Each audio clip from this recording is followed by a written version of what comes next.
wonderful people. Oh, what joyous love of ours when we were in one accord, and the Spirit of the Lord will be there too. Roiling love was from the throne, at last we all be gathered home.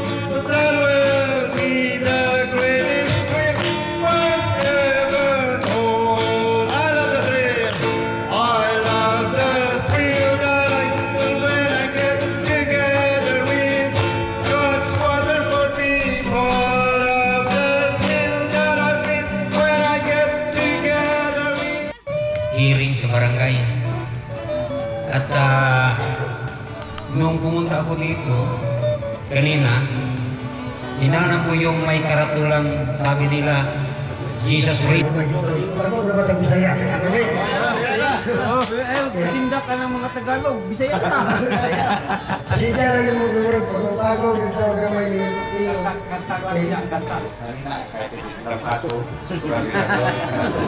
So, even though busy tayo at thank kay the wisdom of the Lord na nakataksama. Matthew chapter 11 verse 28, 29. At well, Señor Jesucristo, come to me. Alam ko na talagang yung pagkakpag ko doon kanina, hindi ka matumbahan, hindi lang nilalaman. Pero salamat sa Diyos kasi binibigyan pa niya ako ng kalakasan. Rejoice, we will rejoice and be glad in it, and be glad in it. Oh, this is the day that the Lord has made. We will rejoice and be glad in it. Oh, this is the day that the Lord has made. Again. This is the day that the Lord has made, that the Lord has made.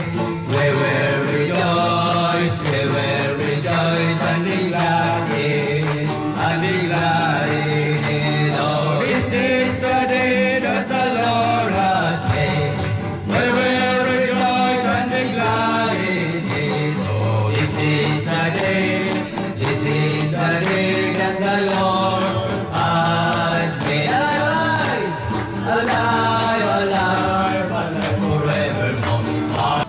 July 21, 2025, ng gabi. 7 years ako sa Ayala.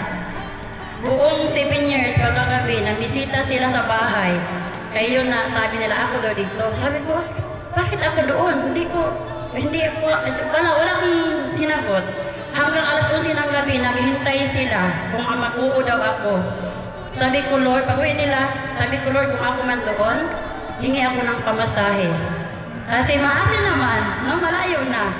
Praise the Lord, sa totoo lang sa hindi nakaalam, isa pa ako oldie student na ganito yung classmate ko, si Pari Nixon sa Ayala. And then, salamat sa Panginoon. Natungkol ba? Pausap ko mag-practice, hindi ko mamalo pa ang paano. Basta, alam ko, God is working talaga dito sa Maasin. Kasi,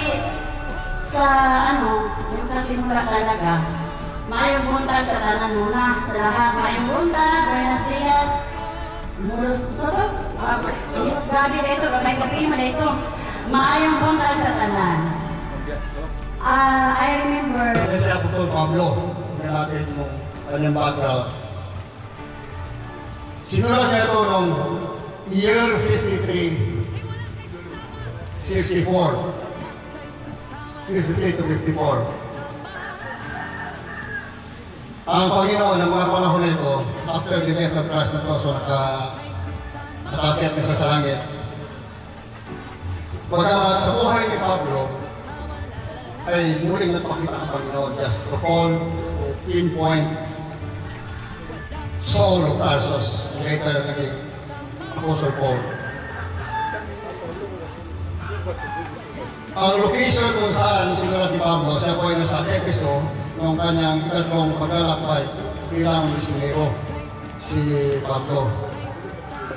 Paul has 3 missionary journey. So, ito po, sa Episyo sa Sulat, ang mga tagapakinig ay mga ang tagapakinig niya, ang Korinto ay isang maunlad, mayaman, at talamak sa paganismo, pagan worship, mga Diyos-Diyosan na sinasamba ng mga taga-Korinto. At nagtitimandahan pa sila kung ano-ano mga ginagawa nilang kaso, maukot pa sila sa korte ng mga taga-Korinto. Sa kabila ng bata pa na simbahan ito. Immoralidad, pero mga tao doon.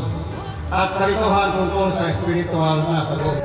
Sa patay kaniya,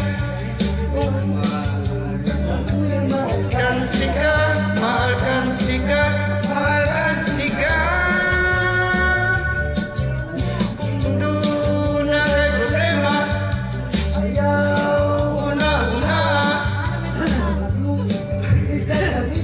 Presensya niya, sa presensya niya, sa presensya niya.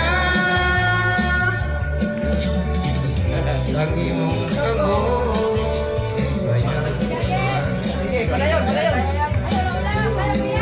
wala lingisan, pahiyunin ang pagpag mo. Kay giluwas ko sa Ginoo, nalipay kong muhatag sa pagkayag kaniya. Kay giluwas ko sa Ginoo, nalipay kong muhatag sa pagkayag kaniya. Kay giluwas ko sa Ginoo, nalipay kong muhatag sa pagkayag kaniya. Kay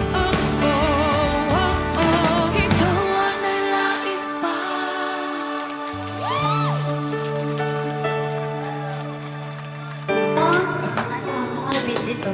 Dito. Yeah, good morning, Mike Buntag. Good morning. In behalf of DMS is here. Masunurin tayo, so it's a privilege to be able to officiate this dedication. Simple lang, and it's not going to be too long. What is important is natandiri, and it's a privilege na, praise God, na ang men is here. Instrumental Guild and Alliance Men sa Zone 4 in putting up this building. Parang supernatural yung pagtayo talaga, no? We were here yung Saturday na nilagay yung sa mga trusses. Grabe yung tulong-tulong talaga. And parang sa Old Testament, the Spirit of God came upon the people, binigyan sila ng wisdom, yung kaalaman in putting the temple together. So this is the temple of God. And kagaya sa Old Testament, yung temple talaga, whenever it was in the wilderness, nasa gitna talaga ng community, di ba? Surrounded by the 12 tribes. So parang inani ba, na this is in the center of the community, and this becomes the place where the presence of God is. This will be a light sa community. So we praise God for this opportunity na kadiri, and we recognize that this is just a building, di ba? Kahoy, simento, etc. Pero what is important and significant is the people it represents. So when 2 or 3 are gathered, natandiri, God's presence is here. When 2 or 3 are going out from this place during the week, asa na mga presence ni God, dili-diri, pero nasa mga church. The people of God is the church. Wherever we go, na presensya ng Panginoon. And that is why it is a blessing. So can we all stand please as we open in a word of prayer? Panginoon, we recognize, Panginoon, your sovereignty, your provision, your wisdom, your guidance to our DMS, to the zone coordinator. I cannot deny what I see. Got no choice but to believe. And hopefully the people around the church will be blessed. Amen. So, I have only one announcement. two announcements. First is our upcoming. Hopefully, ang tanan na registered na, nakabayad na. Kaya kung dito ta on-site, na increase of 200. So, 1-2 na siya. So, katong wala yung mga accommodation na Naka-update ko sa inyo sa atong district PNP dito sa Sambas. Ang akong update is coming activity 625. So, ang atong expenses na para sa Zone 4 is kang church support nato kaning Macau naghatag ka sa approve sa tanan nga mga